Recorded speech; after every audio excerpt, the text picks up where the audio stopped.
আন্তঃৰাষ্ট্ৰীয় মস্কো উচু ষ্টাৰ চেম্পিয়নশ্বিপত উজলিল অসম সন্তান। ভাৰতক প্ৰতিনিধিত্ব কৰি 6টা পদক দখল। অসম উচু সন্থাৰ শুভেচ্ছা। যোৱা 1 পৰা 7 জুনলৈ ৰাছিয়াৰ মস্কোত অনুষ্ঠিত হয় 10ম সংখ্যক আন্তঃৰাষ্ট্ৰীয় মস্কো উচু ষ্টাৰ চেম্পিয়নশ্বিপ 2025। এই প্ৰতিযোগিতাত ভাৰতীয় দলত প্ৰতিনিধিত্ব কৰি 6গৰাকী অসমৰ খেলুৱৈয়ে লাভ কৰিছে 6টা পদক। ইয়াৰে 4টা সোণ আৰু 2টা ৰূপৰ পদক। চান্দা ইভেণ্টৰ জুনিয়ৰ 56 কেজি অনুৰ্ধৰ শাখাত সোণ জিনিলে প্ৰাণজিৎ কলিতাই। সেইদৰে একে ইভেণ্টৰে 60 কেজি অনুৰ্ধ শাখাত সোণৰ পদক আজুৰি আনিলে অভিজিত বুঢ়াগোহাঁয়ে। তদুপৰি 65 কেজি অনুৰ্ধত দিব্যজ্যোতি দলে এটা সোণ আৰু 42 কেজি অনুৰ্ধত ৰিতম শইকীয়াই দখল কৰে এটা ৰূপৰ পদক।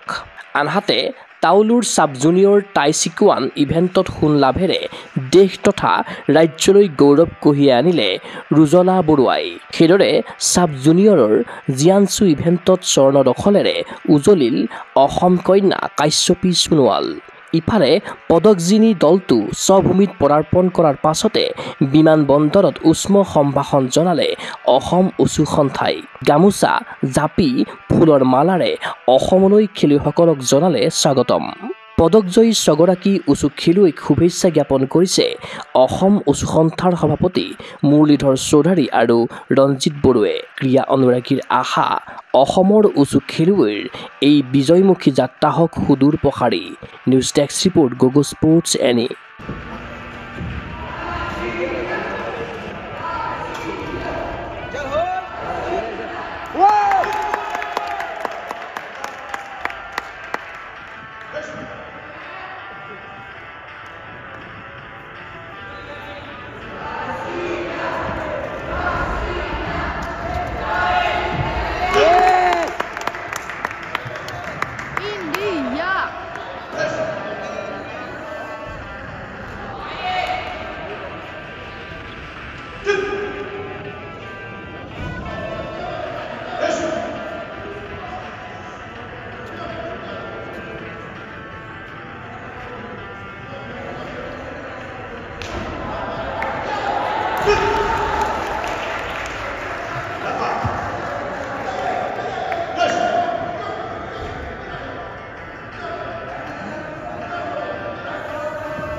ফিজিকেল এডুকেশ্যন বিষয়ত ডিগ্ৰী পাঠ্যক্ৰমৰ কাৰণে অসম তথা উত্তৰ পূৰ্বাঞ্চলৰ প্ৰথমখন শিক্ষানুষ্ঠান অভিৰুচি ইনষ্টিটিউট অৱ ফিজিকেল এডুকেশ্যন।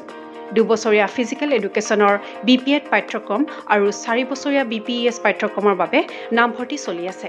বিতংকৈ জানিবৰ বাবে আজি যোগাযোগ কৰক। যোগাযোগৰ নম্বৰসমূহ হৈছে 9435100098, 7002 33540, 88765210998, website www.aipguwahati.in